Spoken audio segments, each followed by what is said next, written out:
السلام عليكم. أنا تغيّبت اليومين اللي فاتوا دول لظروف، فبإذن الله هنبدأ مع بعض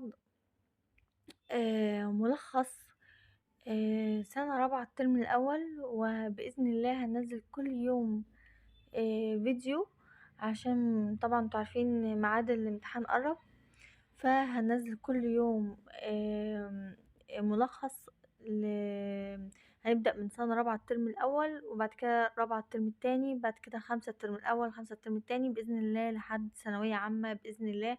هابدأ أنزّل يوميًا علشان إن أنتم تلحقوا يكون معاكم أكبر قدر من المعلومات في التخصص بإذن الله، تخصص دراسات.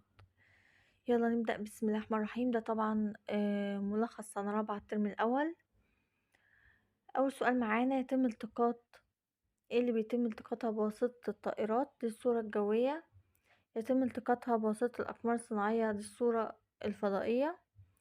تم افتتاح قناة السويس للملاحة 1869. حفر قناة السويس الجديدة 2015.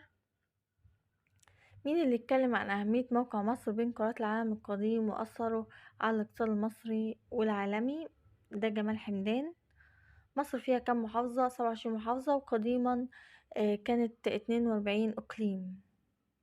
الحدود الفاصلة بين المحافظات دي حدود إدارية. أين يقع حي السيدة زينب في القاهرة؟ حي الأسمرات في القاهرة. محور روض الفرج في القاهرة. شعار محافظة القاهرة جامع الأزهر الشريف.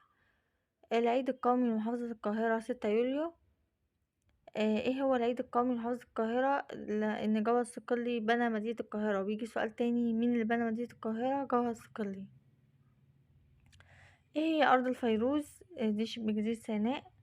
مناخ مصر أغلبه مناخ صحراوي. مناخ بعض دول وسط أفريقيا ده مناخ حار وممطر طوال العام.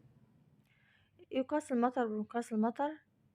والحرارة الترمومتر. اتجاه الرياح ده بنقيسها بجورب الرياح. وسرعة الرياح بنقيسها بالإنيومتر. الجبال الشاهقة ومرتفعات بتوجد في الصحراء الشرقية. الرمال الصفراء في الصحراء الغربية. الرمال الذهبية في الصحراء الشرقية. كثبان رملية في الصحراء الغربية. منخفضات في الصحراء الغربية. الصحراء السوداء والبيضاء في الصحراء الغربية.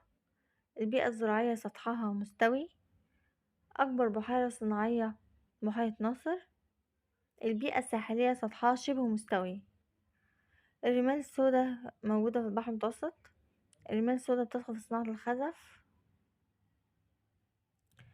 الشعاب المرجانية دي في البحر الأحمر. آه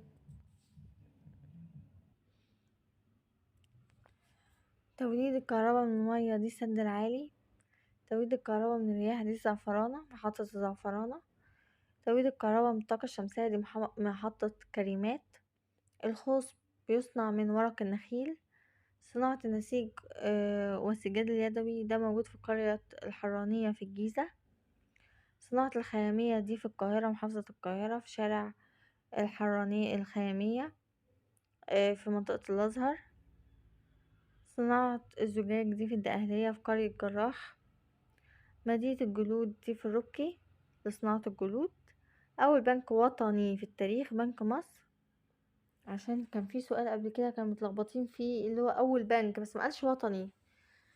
أول بنك وطني بنك مصر، لكن هو مش أول بنك. تم بناء بنك مصر 1920 على يد محمد طلعت حرب. مبادرة حياة كريمة كانت 2018 للتخفيف عن المواطنين الأكثر احتياجا. مبادرة 100 مليون صحة 2018 للكشف مبكر عن بعض الأمراض مثل الالتهاب الكبدي الوبائي. بإذن الله بكرة هننزل بإذن الله الترم التاني. وبعد بكرة بإذن الله يعني بإذن الله يوميا هنبدأ ننزل لحد بإذن الله ما اخلص التخصص بإذن الله.